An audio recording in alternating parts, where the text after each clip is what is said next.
Highlight cinema గురించి మాట్లాడుకోవడానికి songs అనమాట. నచ్చేసావే పిల్ల నచ్చేసావే, నచ్చేసావే పిల్ల నచ్చేసావే. లాస్ట్ సీజన్ గురించి మీ ఉద్దేశం ఏంటి అసలు? ప్రశాంత్ విన్ అయిన తర్వాత అందరూ పెయింటర్లు వీళ్ళు అందరు అన్నా నాకు కూడా ఛాన్స్ ఇవ్వాలన్నా, అన్నా నాకు కూడా బిగ్ బాస్ అన్నా ఒక ఛాన్స్ నన్ను కూడా సపోర్ట్ చేయన్నా. ఫార్మర్లు, పెయింటర్లు, లేబర్ అందరూ వచ్చేసి రొమాంటిక్ సీన్స్ లా కూడా కనిపిస్తున్నాయి, ఇంటిమేట్ సీన్స్ లాగా. ఆ మాత్రం కెమిస్ట్రీ లేకపోతే ఎవరు అదే మీకు మీరు ఈ డైలాగ్ వేసారంటే మీ ఇంటెన్షన్ ఉంది అందులో. ఫిజిక్స్ కెమిస్ట్రీ మా ఫిజిక్స్ బాగుంది కదండి, కెమిస్ట్రీ బెటర్ అన్న. సోషల్ అవేర్నెస్ పెట్టాడు. Ladies and gentlemen, boys and girls and my dear నిబ్బీస్ అండ్ నిబ్బాస్, వెల్కమ్ టు ఫిల్మీ ఫోకస్. నేను మీ ప్రియమైన దర్శన్. నాతో పాటు ఎవరున్నారంటే జనరల్గా ఒక 90s కిడ్గా చెప్తున్నాను, ఇది యాటిట్యూడ్ ఎరా కాబట్టి ఎలాంటి సినిమాలు ఇప్పుడు చాలా తక్కువగా చూస్తున్నాం. అప్పట్లో వచ్చే మంచి ఫీల్ గుడ్ సినిమా అనమాట, ఇది ఒక ఎమోషనల్ సినిమా అంటున్నారు. మరి ఎలాంటి సినిమాను వాళ్ళని అడిగి తెలుసుకుందాం. నాకు స్క్రీన్ మీద బయట ఎప్పుడూ కనిపించే నాగ మహేష్ గారు, అండ్ అబ్బాయిలు జనరల్గా క్యూట్ అనకూడదేమో బట్ అనాల్సి వస్తుంది, కిరీటి అన్న. నాయనతో పాటు మార్కెట్లో ఒక కొత్త సరుకు వచ్చింది, కొత్త హీరో కూడా మనతో పాటు ఉన్నారు. మెకానిక్ మూవీ టీం అనమాట. మాట్లాడేద్దాం. హాయ్ అండి, ఎలా ఉన్నారు? కొత్త సరుకు వచ్చింది. నేను దర్శన్, ఈడు కిరీటి. భలే ఇచ్చావు ఇట్లా. ముందు నాగమహేష్ గారు చెప్తాను. సార్, మీరు మోతీనగర్ మిడ్లాండ్ బేకరీ ఆపోజిట్ గల్లీ, నేను అక్కడే ఉంటానండి. మీరు నాకు రోజు కనిపిస్తారు, ఆల్మోస్ట్ వాకింగ్ వెళ్తూ ఉంటారు. అడ్రస్ చెప్పేస్తాగా దాచండి మీకు, అందుకే యాక్చువల్లీ నేను అదే అనుకుంటా, ఏంటి స్క్రీన్ మీద ప్రతి సినిమాలో కనిపిస్తూ ఉంటారు, మళ్ళీ రోడ్డు మీద కూడా కనిపిస్తున్నారు, ఏంటిది అనుకుంటా ఉంటాను. నేను రెగ్యులర్గా నేను కామన్ మ్యాన్లో ఉంటాను. బయట రోజు సెంటర్కి వస్తాను, ఫ్రెండ్స్ నా కోసం వస్తారు, వాళ్ళతో చిట్ చాట్ చేయటం, 1 గంట 2 గంటలు గడపడం జరుగుతుంది. ఫిలిం సెలబ్రిటీ అంటే ఇప్పుడు సాఫ్ట్వేర్ ఇండస్ట్రీ రాట్ల బయటికి ఆర్టిస్ట్గా అంటే చూస్తారు, చూడండి ఏమండి ఈడింటి ఇక్కడ ఉన్నాడు అనుకోనివ్వండి. వాళ్ళేదో అనుకుంటారని చెప్పి నేను నా లైఫ్ని నేను బతకాల్సిన తీరు బతకకుండా ఉండలేను. సో దట్ మీకు ఎప్పుడు కనిపిస్తాను. నాకు ఎప్పుడు కనిపిస్తాను. నేను ఎందుకు డిస్టర్బ్ చేయను అంటే నాకు తెలుసు మీ కష్టాలు అలా ఉండే. ఇప్పుడు మనం ఇంకొకరు ఎక్స్ట్రా వస్తాం కదా, ఎందుకు లేని పలకరించాను అనమాట. నేను అక్కడ అదే గల్లీలో ఉంటాను యాక్చువల్లీ. అక్కడ ఉంటారా? అక్కడే బిఎస్పీ కాలనీ. హౌస్ నెంబర్ కూడా చెప్పేస్తాను. ఎందుకంటే లేడీ ఫ్యాన్స్ వస్తుంది తట్టుకోలేదు, అంత దెబ్బది నాకు. అవునవును, నిజమే. కుర్రాళ్ళకి దూరంగా మాడతారు, లేడీస్ పడతారు, ఆ బరువు నేను పోయలేదు. ఓకే, సో కిరీటి అన్న, సో క్యూట్ అంటే ఎలా అనిపిస్తుంది అసలు? ఎవరన్నా క్యూట్ అని చిన్న కాంప్లిమెంట్ ఇస్తే ఏమనిపిస్తుంది అసలు? బాగా అనిపిస్తుంది. బాగా అనిపిస్తుంది. అబ్బాయిలని క్యూట్ అంటే ఓకేనా? ఆయనకి చిన్నప్పటి నుంచి ఏమైనా విసుగు పుట్టింది, ఎవరైనా బుగ్గలు గిల్లేయడం చిన్నప్పటి నుంచి, అలాంటి ఏమీ లేవా ఎక్స్పీరియన్స్? సాయిరామ్. ఓకే సరే, థ్యాంక్ యూ భయ్యా, థ్యాంక్ యూ. ఆయన ఎందుకో టచ్ అయ్యారు, మేబీ సాఫ్ట్వేర్ అంటున్నారు కాబట్టి ఆఫీస్ లో ఏమైనా గిల్లుతూ ఉంటారేమో. థ్యాంక్ యూ భయ్యా. సర్లేండి. సో భయ్యా ఎలా ఉన్నారు? బాగున్నారా? సో ముందు మీ నుంచే స్టార్ట్ చేస్తాను. బేసికల్లీ ఇప్పుడు బిగ్ బాస్ టీమ్ కావచ్చు, లేదంటే జబర్దస్త్, కొన్ని షోస్ నుంచి వచ్చిన వాళ్ళు కావచ్చు, ఆఖరికి ఇన్స్టాగ్రామ్ ఇన్ఫ్లుయెన్సర్స్ కూడా కావచ్చు, వాళ్ళకి ఒక బజ్ క్రియేట్ అయిపోయి ఉంటుంది ఆటోమేటిక్గా. సో వాళ్ళ ఫస్ట్ సినిమాకి వాళ్ళు పెద్ద ప్రమోషన్ చేసుకోవాల్సిన అవసరం లేదు. సో మీకు మాత్రం మీరు స్క్రాచ్ నుంచి క్రియేట్ చేసుకోవాలి ఒక సినిమా. మీరు ఎంత గొప్ప ఆర్టిస్ట్ అయినప్పటికీ మీరు ఆ బజ్ క్రియేట్ చేసుకోవాలి. సో దీని గురించి మీరు ఏం ఆలోచించారు అసలు? బజ్ గురించి ఎలా క్రియేట్ చేసుకోవాలనుకున్నారు? అంటే నాకు బేసికల్లీ దీని గురించి ఇంటర్వ్యూస్ నాకు అంత ఐడియా లేదు. నాకు ఈరోజు ఇంటర్వ్యూ చేయడం కారణం మా ఫ్రెండ్ అజయ్, అరే ఇట్లా చేస్తే ప్రమోషన్ ఇట్లా చేస్తే నువ్వు పబ్లిక్కి వెళ్తావురా, సో ఇన్ఫ్లుయెన్సర్తో నువ్వు రీల్స్ చేస్తే జనాలకి మంచి రీచ్ అవుతావు. ఎందుకండి మా సాంగ్ 9 million ప్లస్ రీచ్ అయింది, కానీ అందులో హీరో హీరోయిన్ ఓవర్ ఇంతవరకు తెలియదు. సో ఇట్లా ప్రమోషన్ చేస్తే అయినా సో జనాలకి రీచ్ అవుతావు అని చెప్పి. బట్ ఆయనకి ప్రమోషన్స్ గురించి బాగా తెలుసు, ఎందుకంటే ఆయన ఒక్క స్కిట్లో కనిపించి మొత్తం వాళ్ళ అన్నగారి కంటే మొత్తం ఓవరాల్ మొత్తం అందరి అటెన్షన్ కొట్టేశారు అనమాట. యాక్చువల్లీ ఆ తర్వాత ఆయన ఫీల్ అయ్యి ఉంటారు, అనవసరంగా ఈయన ఇంట్రడ్యూస్ చేశాను లోపలికి అని చెప్పి అలా అన్నయ్య. యా ఓకే, సో మన విషయానికి వస్తే ఫస్ట్ మెకానిక్ గురించి. సో మీ వాయిస్ బాగుంది అంటే ఇప్పుడు అది బేస్ వాయిస్ ఓకే, మీకు ఎవరైతే డబ్బింగ్ చెప్పారో బేస్ వాయిస్ ఓకే, బట్ అది రొటీన్గా రెగ్యులర్గా వినే వాయిస్ లాంటిదే. బట్ మీ వాయిస్ కొంచెం యూనిక్గా ఉంటుంది కదా, అది మీ వాయిస్ పెట్టొచ్చు కదా. అది మా డైరెక్టర్ని అడగాలి అంటే మీరు అడగచ్చు కదా, మీరు అడగాలి కదా. అడిగితే అతను ఏమనంటే మీది ఫస్ట్ మూవీ కదా, చాలా పెద్ద లెంతీ డైలాగ్స్ ఉన్నాయి, నువ్వు ప్లస్ ప్యాడింగ్ ఆర్టిస్ట్ ఆన్ చేస్తావు, నీ వాయిస్ సెట్ కాకపోతే జనాలకి రీచ్ కావాలని చెప్పి ఒక అన్నాడు. సో నేను కూడా కాంప్రమైజ్ అయిపోయాను. మేబీ క్యారెక్టర్ హెవీగా ఉంది కదా, ఇది కూడా ఈ భారం ఎందుకు లేకపోతే మీద అనుకున్నారు అంటే. సో సార్ ఉమ్. మీరు ఆల్మోస్ట్ మీరు వేయని క్యారెక్టర్ అనేది మీరు పోషించిన రోల్ లేదేమో, చాలా రోల్స్, చాలా అది చేయాల్సిన పొలిటీషియనా, ఉన్నాయి. పోలీస్ మ్యానా, యాంటాగనిస్టా, లేదంటే సాఫ్ట్ కార్నర్ లో కూడా ఉంటారు సమ్ టైమ్స్. సో ఇందులో ఒక ఊర్లో పెద్ద మనిషి ఇలాంటివి మీరు చూసే ఉంటారు రెగ్యులర్గా మీ ఊర్లలో. అంటే మీరు ఎప్పుడు హైదరాబాద్ వచ్చారు నాకు తెలియదు, కానీ అంతకుముందు చూసే ఉంటారు. ఆ కండువ, ఆ పులిగోరు, సో ఇలాంటివి. ఉమ్. సో మీకు ఈ క్యారెక్టర్ పరంగా సిన్సియర్గా చెప్పండి, అంటే రెగ్యులర్గా వీళ్ళందరూ ఉన్నారని కాదు, మీకు ఒక క్యారెక్టర్ ఎప్పుడు సాటిస్ఫాక్షన్ ఇస్తుంది? ఇప్పుడే మన పాత్ర నటించడానికి స్కోప్ ఉన్నప్పుడు, మన పాత్ర వల్ల కథకి ఉపయోగపడే పరిస్థితులు ఉన్నప్పుడు, ఆ పాత్ర వల్ల నా కెరీర్కి ఉపయోగపడే పరిస్థితులు ఉన్నప్పుడు ఏ ఆర్టిస్ట్కి అయినా సరే ఉత్సాహం ఉల్లాసంగా ఉంటారు. ఫస్ట్ టైం నాకు కథ చెప్పినప్పుడే నేను చాలా ఇన్స్పైర్ అయ్యాను. నా పాత్ర పరంగా కూడా చాలా బాగుంది, ఖచ్చితంగా చేస్తాను, డేట్స్ విషయం అంటే అడ్జస్ట్ చేస్తాను, మీకు ఏం ఇబ్బంది లేదు అంటే అప్పుడు కొంచెం బిజీగా ఉన్నాను నేను. ఆ రోజున వాళ్ళు వచ్చిన రోజునైతే 3 సినిమాలు షూటింగ్, మార్నింగ్ 6 నుంచి నెక్స్ట్ డే మార్నింగ్ 6 దాకా 3 సినిమాలకి టైం స్పేర్ చేయాల్సిన పరిస్థితి. సర్ చిరంజీవి గారిది ఏమో Bhola Shankar before movie Godfather. After 12 o'clock మళ్ళీ ఫిల్మ్ సిటీకి వారియర్ షూటింగ్ వెళ్ళాం. అట్లా ఆ బిజీ టైము వాళ్ళకి తెలుసు, నెక్స్ట్ మళ్ళీ ఇంకో సినిమాకి వెళ్తున్నాను నైట్ అని చెప్పాను. సార్ మా డేట్సే ప్రాబ్లం అంటే చెప్పాను, మీకు అడ్జస్ట్ చేస్తాను, నాకు ఇబ్బంది లేదు, బాగుంది, నేను చేస్తాను పాత్ర అని చెప్పాను. అట్లా సాటిస్ఫాక్షన్ అనేది మన నటించడానికి ఆ స్కోప్ ఉన్నప్పుడు ఖచ్చితంగా చేయడానికి ఏ ఆర్టిస్ట్ అయినా ఉత్సాహపడతాడు. సో సీనియర్ ఆర్టిస్ట్ కాబట్టి మిమ్మల్ని, మీకు ఇది చిన్న క్వశ్చన్ అయ్యి ఉండొచ్చు మేబీ, బట్ ఒక నాకు ఎగ్జైటింగ్ అనిపించిన క్వశ్చన్ అనమాట. అంటే ఇప్పుడు ఒకే రోజు 4 సెట్స్లోకి వెళ్తున్నారు, 4 డిఫరెంట్ క్యారెక్టర్స్, ఆ ట్రాన్స్ఫర్మేషన్ ఎలా ఒక్కసారి స్విచ్ ఎలా అవుతారు? అంటే అంత గొప్పగా మనం ఇన్వాల్వ్ అయిపోయి మళ్ళీ చీల్చుకుని బయట వచ్చేంత పాత్రలేం కాదు కాబట్టి ఆ గెటప్ వేయగానే అది పాత్ర చెప్పినప్పుడు, ఇప్పుడు ఇట్లా మాట్లాడుతున్నాము, ఈ గెటప్ వేసి యాక్షన్ అనగానే నేనే ఒక క్రూరులా మారుతాను, నేనే దుష్టులా మారుతాను, నేనే మంచివాడా మారుతాను, నేనే ప్యాథటిక్గా చెప్పాల్సి వస్తుంది, డైలాగ్ చెప్తాము. ఆ మేకప్ వేసే లోపు అయిపోతుంది ట్రాన్స్ఫర్మేషన్. మేకప్పే మమ్మల్ని ఇంకొక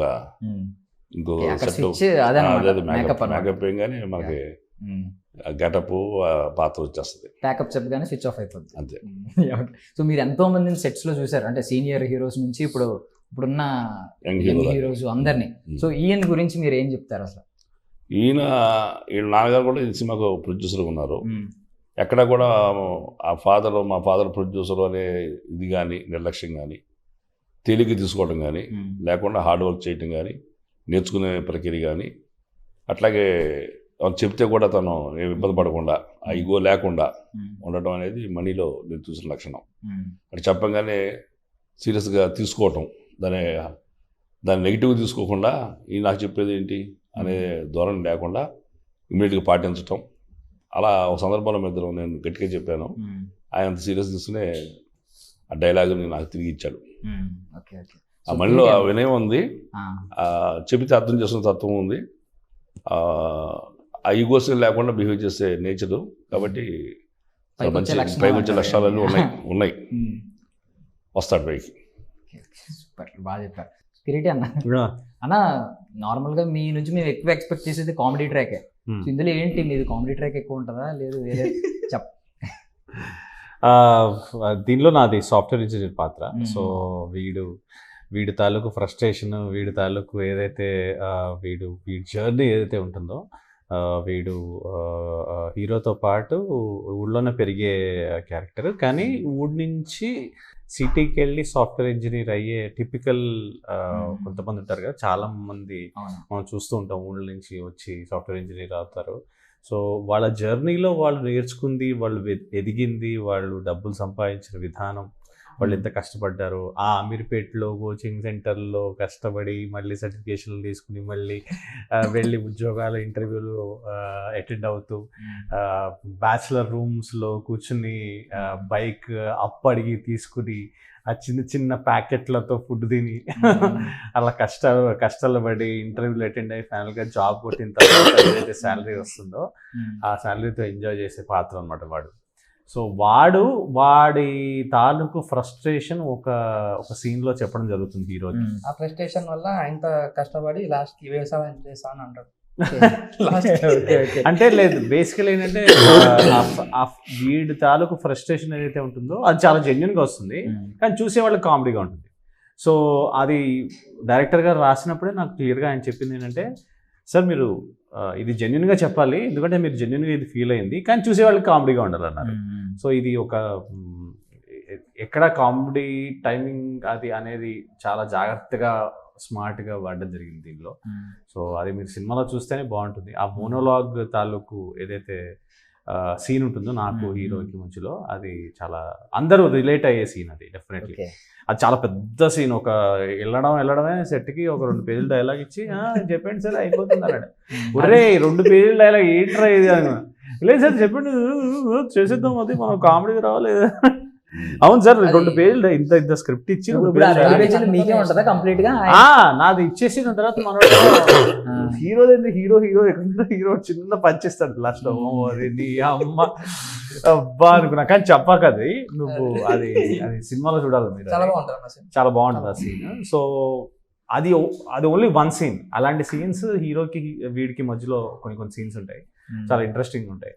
సో ఈ జర్నీ అనేది లాస్ట్లో క్లైమాక్స్లో ఎట్లయితే వీడు హీరో తాలూకు ఇది చూస్తాడో అది చాలా ఎమోషనల్ గా ఉంటుంది. అది ఎంత కోపం ఉంటారో లాస్ట్ కి అది చెప్పకు. సో లాస్ట్ లో ఒక చిన్న ట్రాన్స్ఫర్మేషన్ ఉంది, అది మీరు సినిమాలో చూడాలి, అది చాలా ఇంట్రెస్ట్. అంటే ఇప్పుడు ట్రబుల్ షూటర్ అనేది పెట్టారు, జనరల్ గా సాఫ్ట్వేర్ లో యూజ్ చేసే పదం ట్రబుల్ షూటింగ్, మెకానికల్ కి ఎక్కువ యూజ్ చేయరు కదా. అవును, మీనింగ్ అది అందరికి స్కిల్ఫుల్ వర్కర్ అలాగే వస్తుంది, బట్ అది ఎక్కువ సాఫ్ట్వేర్ లోనే యూజ్ చేస్తారు కదా. ఏమన్నా రిలేటబుల్ దానికి? అది కూడా రిలేటబులే, కానీ అది అంటే బేసికలీ మెకానిక్ హీరో అనేవాడు ప్రాబ్లమ్ సాల్వర్, ఆ ప్రాబ్లమ్ సాల్వ్ చేస్తుంటాడు అనమాట. వీడేంటంటే వీడు ఇంత కష్టపడి సాఫ్ట్వేర్ ఇంజనీర్ అయ్యి దాని తర్వాత వీడికి మేనేజర్ నుంచి ప్రెషర్ వచ్చి ఆ డెడ్ లైన్ లోపల వీడు రిపోర్ట్ సబ్మిట్ చేసే క్రమంలో వీడు ఎదుర్కొనే విషయాన్ని వీడు ఎలా సాల్వ్ చేస్తాడు అనే దానికి మీరు సినిమాలో చూస్తే బాగుంటుంది. అది దానికి ట్రబుల్ షూటర్ అనేవాడు ఎలా హెల్ప్ చేశాడు అనేది మీరు చూడాలి. డెఫినెట్లీ ఉంది. అంటే basically director wanted to show that contrast between a guy who has traveled from village to the city to the guy who has settled in the village and has become a mechanic. అంటే విలేజ్లో ఒక మెకానిక్గా స్థిరపడిన ఒక వ్యక్తి నుంచి village నుంచి సిటీకి వెళ్ళి సాఫ్ట్వేర్ ఇంజనీర్ అయిన ఒక వ్యక్తికి మధ్యలో ఉన్న కాంట్రాస్ట్ ఏదైతే ఉంటుందో అది చూపించడానికి ట్రై చేశారు. ఓకే, కూర్చున్న వాళ్ళందరూ అడుగుతున్నారు ఒకసారి ఆ డైలాగ్ చెప్పమని. ఏదన్నా మెకానిక్ టీజర్ లో చెప్పిన డైలాగ్. ఓకే, అదే చెప్పాలా వేరేదేమో? అదే మీరు ఆత్మగౌరవం అహంకారం చెప్పినా పర్వాలేదు. ఏది ఇది? ఆత్మగౌరవం అహంకారం.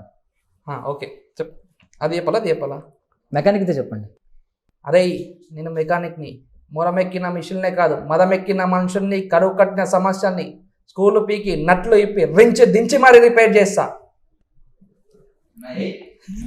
అరుస్తారు. సో మీ ఫేవరెట్ హీరో ఎవరు అసలు? అల్లు అర్జున్ సార్. అల్లు అర్జున్ గారు. సో ఆయన డైలాగ్ అని చెప్పండి. కన్నడ నుంచి వచ్చారు, మేబీ అక్కడ కేరళ వాళ్ళు కన్నడలో చెప్పాలంట. వీడు రాయింగ్ చేస్తున్నట్టుంది ఇక్కడ, ఈ కొత్త హీరో రాయింగ్ చేస్తున్నట్టుంది. ఇది కొత్త సరుకు వచ్చినప్పుడు టెస్ట్ చేస్తాం కదండి, కొత్త ప్రొడక్ట్ సరుకు మార్కెట్ లో మంచి ఏమంటారు పుష్ప అంటే కొత్త డైలాగ్ ట్రెండింగ్ అంటే నేను ఏదో ఐరన్ వంచాలా ఏంటి అలాంటివి చెప్తారండి అన్న, చాలా ట్రెండింగ్ కదా అది. అవునవును, చాలా చిరంజీవి. ఓకే, సో దీనిలోకి వస్తే అంటే మీరు చాలా హెవీ క్యారెక్టర్ ప్లే చేశారు. ఫస్ట్ సినిమా నిజంగా మీరు కష్టాలు పడి వచ్చారా, ఎలా వచ్చారు? ఎవరన్నా మీకు ల్యాడర్ ఎవరన్నా అందించారా? ఒక ఎలివేటర్, అదే దాన్ని ఏమంటారు, ఒక లిఫ్ట్ లాగా కానీ ఎవరన్నా పోషించారు? ఎవరు? మా ఫాదర్. మీ ఫాదర్ అంటే ఫిల్మ్ బ్యాక్గ్రౌండ్ అండి? ఫిల్మ్ బ్యాక్గ్రౌండ్ ఏం లేదు, డాడీకి కూడా చాలా ప్యాషన్, అంటే నన్ను ఒక ఆర్టిస్ట్ గా చూడాలని చెప్పి డాడీకి చిన్నప్పటి నుంచి ఉందే అంట. అవును, బట్ అంటే ఎలా వచ్చారు దీనిలోకి ఎంటర్ అవ్వడానికి మిమ్మల్ని? అది ఆల్రెడీ ఇందాక చెప్పాను, మళ్ళీ సరే మీకోసం మళ్ళీ చెప్తాను. అంటే బేసికల్గా నేను ప్రీవియస్ ఫంక్షన్కి వెళ్ళాను, అల్లు అర్జున్ సార్ అలా వికుటపురం ప్రీవియస్ ఫంక్షన్కి వెళ్ళాను. సో మా ఒక 4 ఫ్రెండ్స్ పాసెస్ ఉండే, మా దగ్గర పాస్ ఉంటే చాలా క్రౌడ్ ఉండేసరికి మమ్మల్ని లోపలికి ఎలో చేయలేదు, పోలీస్ వాళ్ళు కూడా మమ్మల్ని కొట్టిండే. సో అప్పుడు అనుకుంటున్నాయి పెద్ద పెద్ద ఆర్టిస్టులు అందరూ వెళ్ళిపోతారు, వీళ్ళకి ఎందుకు ఇట్లా బౌన్సెస్ వచ్చి లోపల తీసుకుని, వీళ్ళకి ఎందుకు ఇట్లా ఫ్రీగా వెళ్ళిపోతారు, మాకెందుకు లోపలి పాసెస్ ఉన్న లోపలికి ఎందుకు ఎలవ్ చేస్తలేదు అని చెప్పి చాలా ఫీల్ అయినా. బేసిక్గా నేను ఫస్ట్ టైం నేను ఒక ప్రిలీజ్ ఫంక్షన్కి వెళ్ళడం నాకు లోపలికి కలవాలి. సో అట్లా పోలీసులతో తల్లి తిని ఇంటికి వెళ్ళిపోయినా. వార్నింగ్ ఇచ్చారా అక్కడ నెక్స్ట్ టైం నేను వస్తుంటే కాన్వే చెప్పాను. అయితే నేను ఇంటికి వెళ్ళి డాడీ ఇట్లా అయింది అంటే, మరి ఎందుకు వెళ్ళినవరా అంటే, లేదు డాడీ నేను కూడా ఒక ఆర్టిస్ట్ అవుతా అంటే, డాడీ నవ్వింది ఫస్ట్. సో చెప్పిన డాడీ నాకు కంపల్సరీ నేను ఏదో ఒకటి యాక్టర్ అవుతా అంటే, డాడీ చెప్పిన ఫస్ట్ నువ్వు యాక్టింగ్ క్లాస్కి కూడా యాక్టింగ్ నేర్చుకో, దాని తర్వాత చూద్దామని చెప్పి డాడీకి తెలిసిన డైరెక్టర్ వాళ్ళ ఫ్రెండ్ ఉండే, అక్కడికి వెళ్ళి యాక్టింగ్ నేర్చుకోవడం జరిగింది. సో సార్ నాకు ఒక 2-3 షార్ట్ ఫిల్మ్ చేశాను. సో అతని త్రూలో ఇంకొక డైరెక్టర్ పరిచయం అండి, ఒక చిన్న మూవీ చేశాను. అది చేశాక మన మెకానిక్ మూవీ మనకి వచ్చింది. ఓకే, అంటే మెయిన్ హైలైట్ సినిమా గురించి మాట్లాడుకోవడానికి సాంగ్స్ అన్నమాట. సో నచ్చేసవే పిల్ల మేబీ మెకానిక్ సినిమాలోదని తెలియకపోవచ్చు, చాలా అందరికీ తెలుసు, ఆల్మోస్ట్ తెలుగు వాళ్ళందరికీ తెలుసు ఆ సాంగ్. ఇన్స్టాగ్రామ్ లో మీరే పెట్టారు కదా. ఎందుకండి మా అత్త కూతురు రీల్ చేసింది, పోస్ట్ చేసింది, నేను లైక్ కొట్టి బాగా చేసిన అని పెట్టిన, బాగుంది సాంగ్ బాగుంది అంటే చాలా బాగుంది. నీ సాంగ్ తెలియదు, నా సాంగ్ అని తెలియదు. సో ఒకసారి హీరో ఎట్లా చేసిన పర్ఫార్మెన్స్ చూడంటే యూట్యూబ్ లో ఓపెన్ చేసి చూసిందంట, చింటూ నీ సాంగ్ ఇదే అంటుంది. అయ్యా నా సినిమా రిలీజ్ అయ్యి మన సాంగ్ రిలీజ్ 4 నెలలు అయితే అర్థమైంది ఏంటి, హీరో ముద్దు పేరు చింటూ. ముద్దుగా అంత ముద్దుగా పిలిచారంటే ఎవరో మరి అది హీరో గారి ముద్దు పేరు చింటూ. ఓకే, సో అందులో మెయిన్లీ ఆ లాస్ట్ లిరిక్ ఎండింగ్ లో వస్తుంది చూడండి, అక్కడ నుంచి అదిరిపోయింది అసలు. ఆ ఒక్క చిన్న లైన్ అయితే మాత్రం నెక్స్ట్ లెవెల్ ఉంది. ఆ లిరిక్స్, సిడ్ శ్రీరామ్ గారి వాయిస్, అదే కాకుండా మన కైలాష్ ఖేర్ సార్ కూడా చాలా అది సీరియస్లీ నెక్స్ట్ సాంగ్ ఏదో ఫ్లూక్ లో ఒక సాంగ్ వచ్చింది అనుకుంటారు చాలా సినిమాలకి, ఒక సాంగ్ హిట్ అవ్వడం అనేది ఓకే, చార్ట్ బస్టర్ అవడం. నెక్స్ట్ ఇంత మంచి సాంగ్స్ ఉన్నాయా అనేది మాత్రం ఈ సాంగ్ వచ్చిన తర్వాత తెలిసిందనమాట. ఈ కమెంట్స్ చూస్తే అవే ఉంటాయి కింద, ఒక సాంగ్ 2 సాంగ్లు బాగుంటాయి అనుకున్నాం, అన్ని సాంగ్లు బాగున్నాయి అంటే ఓకే, అంత ఎమోషనల్ గా ఉందంటే అది సేమ్ బిచ్చగాడు మూవీలో ఒక డైలాగ్, ఒక పాట ఉంటది, చాలా మంది సేమ్ అలానే ఉంటాయి సాంగ్ అని చెప్పి కొంచెం ఆ వైబ్స్ వచ్చినాయి అనమాట. సేమ్ అద్భుతంగా ఉంది. అంటే నింగి వీడి అది కూడా వేరే సాంగ్, అది కూడా ఇది మళ్ళీ ట్రెండ్ కి తగ్గట్టు ఒకటి టూలెట్ బోర్డ్ ఒకటి ఉంది కదా సాంగ్, అది ట్రెండ్ కి తగ్గట్టు ఉంది. సో ఫస్ట్ సినిమాకి ఇన్ని ఎక్స్పెక్ట్ చేశారు. ఒకవైపు ఏమో సాంగ్స్ పరంగా హైలైట్ అయిపోయారు, చార్ట్ బస్టర్ అయిపోయింది మీ సాంగ్ ఒకటి. ఇంకొకటి ఏంటంటే ఒక మంచి లవ్ స్టోరీ ఉంటుందేమో అనిపిస్తుంది. దానికి తోడు మంచి ఎమోషనల్ కనెక్టివిటీ, తనికెళ్ళ భరణి సార్తో మీకు చాలా మంచి బాండింగ్ ఉండేది. అండ్ ఒక పవర్ఫుల్ యాంటాగనిస్ట్ మీకు దొరికేశారు, మీరు ప్రోటాగనిస్ట్ అయితే. ఇవన్నీ ఎక్స్పెక్ట్ చేశారు ఎప్పుడైనా? అంటే నాకు అసలు ఎక్స్పెక్ట్ చేయలేదు, నాకు ఇంత తొందరగా ఇంత మంచి మూవీ వస్తుందని నేను అసలు ఎక్స్పెక్ట్ చేయలేదు. బై ఛాన్స్ నా ఫొటోస్ మా డైరెక్టర్ వాళ్ళ దగ్గరికి వెళ్ళి వాళ్ళు నాకు పిలిపించి నాకు ఛాన్స్ ఇవ్వడం నిజంగా లక్కీ అనుకోను. అంటే ఆ ఫొటోస్ ఎలా ఉంటాయో ఒకసారి మాకు రిలీజ్ చేస్తే నెక్స్ట్ ఏమన్నా అవకాశాల కోసం ఎదురు చూసేవారు, ఎలా పంపించాలనేది వాట్సాప్ చేస్తాను, ఎలా పంపించాలి ఫొటోస్, ఎలా నచ్చుతుంది అని. పెద్ద సినిమాకి ఇంత ఫాస్ట్ గా ఫోటో చూసి సెలెక్ట్ చేశారంటే ఖచ్చితంగా ఏదో ఉంటుంది. ఓకే, సో సార్ జనరల్గా మీరు మెకానిక్ అంటే ఇప్పుడు అన్నారు కదా, ట్రబుల్ షూటర్ అంటే ఒక స్కిల్ఫుల్ వర్కర్. జనరల్గా మీరు చూసిన హీరోలు అందరి గురించి జస్ట్ ఒక్కొక్క పేరు అడుగుతాను, వాళ్ళు దేనిలో బాగా స్కిల్ఫుల్లో మీరు చెప్పండి. Chiranjeevi sir hard work, okay. Balayya sir ఎమోషన్లో అంటే పవర్ఫుల్ డైలాగ్లా ఎమోషనల్గా చెప్పడం, ఓకే. వెంకటేష్ గారు చేయలేదు. నాగార్జున గారు రొమాంటిక్. Okay okay. సో ఇప్పుడు ఈ జనరేషన్కి వస్తే ప్రభాస్ గారు కూడా చేయలేదు. సో పవన్ కళ్యాణ్ గారు కాదు, ఏం చెప్పాలని గురించి రిజర్వ్గా ఉంటారు ఆయన సెట్స్లో. అంటే ఆయన స్కిల్ బాగా స్కిల్ఫుల్ అన్న ఒక ఎలిమెంట్ చెప్పండి. ఇప్పుడు డ్యాన్స్, ఇప్పుడు అల్లు అర్జున్ గారు ఎవరొకరు పేరు చెప్పుకుంటే డ్యాన్స్ అంటూ ఉంటారు కదా జనరల్, అలా పవన్ కళ్యాణ్ గారు మేము ఆఫ్ స్క్రీన్ అసలు అడగట్లేదు, ఆన్ స్క్రీన్లోనే ఒక స్కిల్ దేనిలో పవర్ ఆయన పర్ఫెక్ట్ అని మీకు అనిపిస్తుంది? పవర్ అంటే ఆయన ఆలోచన పవర్ ఉంది. మార్షల్ ఆర్ట్స్ సార్ స్టైల్ కానీ. అవునవును, మార్షల్ ఆర్ట్స్ ఆయనే కదా కంపోజ్ చేశారు డాడీకి ఫైట్. ట్రెండ్ సెట్టింగ్ లో ఈజ్ పవర్. ట్రెండ్ సెట్టింగ్ మీరు ఏదో అనుకున్నారు, ఆయన ఇంకొకటి ఆన్సర్ రెడీ చేసుకుంటారు. ట్రెండ్ ఫాలో ట్రెండ్ సెట్ చేసి. సో మహేష్ బాబు గారు వెరీ హంబుల్ అండ్ స్కిల్ ఆయన ఆన్ స్క్రీన్ లో స్కిల్ ఏంటి, దేనిలో బాగా అంటే ఆయన డైలాగ్ డెలివరీ కావచ్చు, లేదంటే సెన్స్ ఆఫ్ హ్యూమర్ కావచ్చు. ఆయనది బాగా నచ్చింది నాకు, ఆయన స్మైల్. స్మైల్. ఆయన అమ్మాయిని టీచ్ చేసిన నవ్వుతాడే, ఆ నవ్వు భలే క్యూట్గా ఉంటుందండి. సో మీరు ఏమైనా ఫాలో అవుతూ ఉంటారా? అంటే మీరు కూడా బయట అమ్మాయిల్ని కొంచెం అట్రాక్ట్ చేస్తున్నారని నేను తెలుసు. అమ్మాయిని ఫాలో అని, అమ్మాయిని నన్ను ఫాలో అవుతాను. ఇంకా మా సార్ ఇంకా చాలా యంగ్, మా youth. Upcoming star hero. So okay, next Ram Charan garu. Ram Charan very down to earth person. On screen skill ఎందులో ఉంది బాగా? దేనిలో స్కిల్ఫుల్ ఆయన బాగా? Dance and dialogues. తారక్ గారు ఏం చెప్తారు మరి? ఆయనతో నేను పనిచేసాను. Okay okay. సో అయిపోయింది. సో అన్న మీ దగ్గరకు వస్తాను. మీరు యాక్ట్ చేసిన వాళ్ళు ఉన్నారు కదా. భయం వేసింది నాకు. సో మీరు రవితేజ గారితో 2 సినిమాలు. అవును, కానీ నేను ఇప్పుడు నేను ఆయన ఎవరి గురించి చెప్పేంత స్థానం నాకు లేదు. ఇంకా అంత ఎక్స్పీరియన్స్ అన్ని సినిమాలు చేసిన తర్వాత అప్పుడు ఏమన్నా కావాలంటే అప్పుడు మెల్లిగా చెప్పుకోవచ్చు. మీరు నాకు బాగా నచ్చిన హీరో అయితే చిరంజీవి గారు. స్కిల్ఫుల్ ఏమో కానీ మీరు చాలా స్కిల్ఫుల్, చాలా ఒక్క ఆన్సర్ తో ఏ ఆన్సర్ ఇవ్వక్కర్ లేకుండా చేశారు. అలానే కాదు, జనరల్ గా నేను ఇప్పుడు నాకు ఇంకా అంత ఎక్స్పీరియన్స్ రాలేదు. సో ఇంకా అంత ఎక్స్పీరియన్స్ రావాలని, ఇంకా పెద్ద పెద్ద వాళ్ళతో పనిచేయాలని, ఇంకా మంచి మంచి రోల్స్ చేయాలని, వాళ్ళతో ఎక్కువ టైం స్పెండ్ చేయాలని మనస్ఫూర్తిగా కోరుకోండి, గట్టిగా అనుకోండి, అవుతుంది. సో నాకైతే చిరంజీవి గారు చాలా ఇష్టం. Chiranjeevi garu is my inspiration. Chiranjeevi garu is like a god. Like Chiranjeevi garu, I adore, love him so much. చిన్నప్పటి నుంచి చిరంజీవి గారు అంటే చాలా ఇష్టం. ఓకే. సో మిమ్మల్ని జనరల్గా మీరు ప్రిపేర్ అయ్యే ఉంటారు. మీరు వచ్చినప్పుడు ఖచ్చితంగా క్వశ్చన్ అడుగుతూనే ఉంటారు. బిగ్ బాస్ గురించి టచ్ చేయకుండా వెళ్ళి ఉండకపోవచ్చు ఎవరు జనరల్గా. మీ గురించి ఒక క్వశ్చన్ అడుగుతాను. ఎందుకంటే మీరున్న సీజన్ ఒకటి, లాస్ట్ సీజన్ ఒకటి కొంచెం డిఫరెంట్ మిగిలిన సీజన్స్ తో పోలిస్తే. మిగిలిన సీజన్స్ సేమ్, అంటే మరీ హైప్, ఓవర్ హైప్ ఎక్కడ లేదు. మీరున్న సీజన్ లో ఒక ఆర్మీ క్రియేట్ అయిపోయింది, చాలా ఓవర్ హైప్ వచ్చింది. బయటకు వచ్చిన తర్వాత నెగిటివ్ ట్రెండ్ అయింది.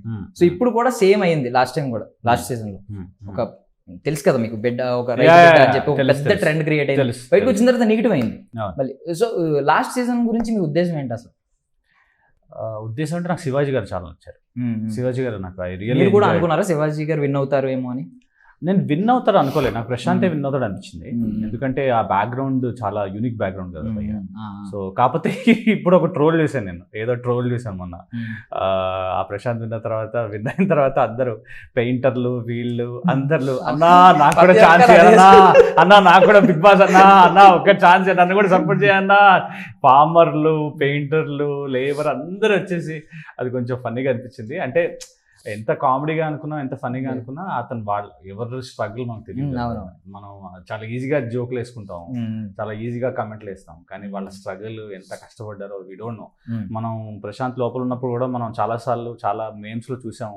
ఏంటంటే ఆయన 4th సీజన్లో, 2nd సీజన్లో, 3rd సీజన్లో ఆడియన్స్ లో కూర్చున్నాడు. అంటే ఎంత కష్టపడి ఉంటాడు, ఎన్నిసార్లు ట్రై చేసి ఉంటాడు. So it's not easy. ఆ ప్లాట్ఫామ్కి రావడమే చాలా పెద్ద అదృష్టం. దాన్ని సరిగ్గా వాడుకోలేదా అనేది తెలియదు. కొంతమంది ఏంటంటే ఆ ప్లాట్ఫామ్ ని వాళ్ళు వాడుకుంటారు, కొంతమంది ప్లాట్ఫామ్ వాళ్ళని వాడుతుంది నన్ను వాడినట్టు. సో అది అలా జరుగుతుంది. సో అలా అంటే నువ్వు స్కోప్ ఇవ్వకూడదు. You should not give scope. నువ్వు స్కోప్ ఇస్తే వాడుకుంటారు, స్కోప్ ఇవ్వకుండా నువ్వు నీకు పనికొచ్చేలాగా నువ్వు you have to play.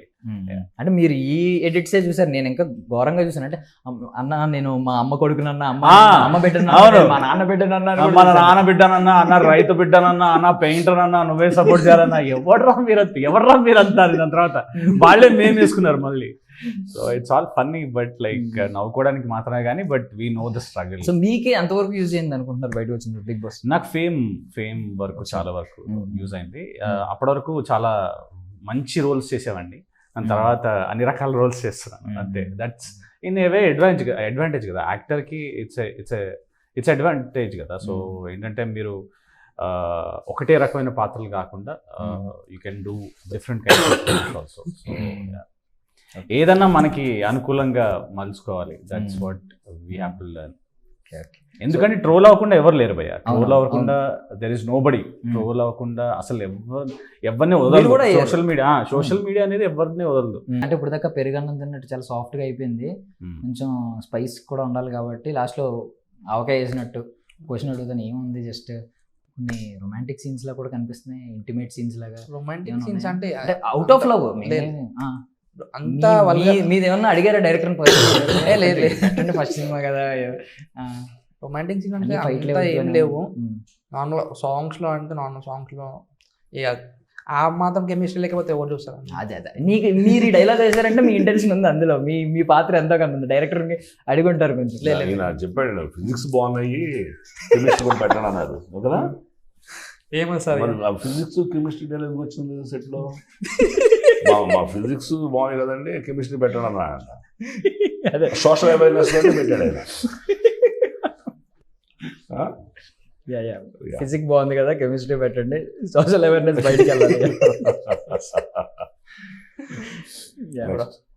But నాకైతే కంటెంట్ 90s కిడ్ని కాబట్టి నాకు అర్థమైంది. అంటే ఒకప్పుడు ఎలాంటి సినిమాలు వచ్చాయి, ఒక మంచి ఎమోషనల్ అంటే మంచి చెప్పే సినిమాలు ఒకప్పుడు ఎలా వచ్చినాయో అలాంటి సినిమా అని నాకు అర్థమైంది. బట్ ఇది యాటిట్యూడ్ ఎరా కాబట్టి ఫైనల్గా అడుగుతున్నాను, ఇది జనాలకి రీచ్ అవుతుందని అనుకుంటున్నారా? ఎలా రీచ్ అవ్వాలంటే ఏం చేయాలని మీరు అనుకుంటున్నారు? ఆల్రెడీ చాలా చూస్తే అర్థమవుతుంది అండి, సాంగ్స్ అయినా ఆల్రెడీ జనాలకు వెళ్ళిపోయారు. అవును. సో నేను వాళ్ళకి చెప్పేది ఏంటంటే మాది ఒక మంచి కంటెంట్ ఉన్న మూవీ, మంచి యాక్షన్, మంచి కామెడీ, ఎమోషన్, మంచి ఎమోషన్ అన్నీ మిక్స్ అయ్యి ఉంటాయండి మా మూవీలో. సో ప్రతి ఒక్కరు మా మూవీ చూడొచ్చు. సో అలాగే మన మూవీ కూడా Feb 2కి రిలీజ్ అవుతుంది. మీరు అందరూ కూడా థియేటర్స్కి వెళ్ళి మా మూవీ చూడాలి మనస్ఫూర్తిగా కోరుకుంటాను. So I wish you all success. Thank you. And sir మీరు కూడా ఇక్కడ నుంచి కంప్లీట్ యాంటాగనిస్ట్ రోల్స్ అన్నీ ఎప్పుడు బయట ఎలా కనిపిస్తున్నారు సినిమాల్లో కూడా అలా కనిపిస్తూనే ఉండాలని కోరుకుంటున్నాను. మీరు కూడా నాకైతే కామెడీ ట్రాక్ అయితేనే మీది బాగా ఇష్టం, ఆ క్యూట్ స్మైల్ ఒకటి. సో అలాంటి రిలేటెడ్ కంటెంట్ ఎక్కువ రావాలని మనస్ఫూర్తిగా కోరుకుంటున్నాను. లేదు, ఇంకా అన్ని రకాల కంటెంట్ వస్తుంది. మనం నేను ఇందాక చెప్పినట్టు మనం ఏదన్నా మన వర్క్ ద్వారానే మాట్లాడాలి. వర్క్ మన కష్టం.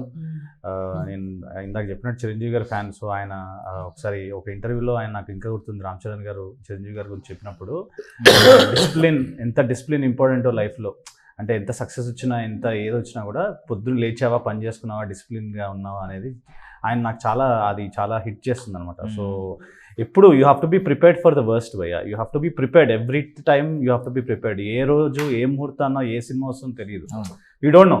సో నా ఉద్దేశం అదే. సో ఏంటంటే మీరు సాఫ్ట్ కాకుండా అన్ని రకాల రోల్స్ మీరు నన్ను చూస్తారని మనస్ఫూర్తిగా కోరుకుంటూ, మెకానిక్ కాకుండా గేమ్ ఆన్ అని ఒక సినిమా కూడా రిలీజ్ అవుతుంది Feb 2. You can watch that film. And mechanic లో కూడా నాకు ఈ అవకాశం ఇచ్చిన ఈ టీమ్కి, డైరెక్టర్ శేఖర్ గారికి, ఆయన ముని సహేకర గారికి మనస్ఫూర్తిగా ధన్యవాదాలు తెలుపుకుంటూ, మెకానిక్ మూవీ మిమ్మల్ని అందరినీ అరలేస్తుందని కోరుకుంటూ, please watch Mechanic on Feb 2. Thank you so much for your valuable time, Andy. Thank you. Thank you. That's all for now. This is Darshan signing off.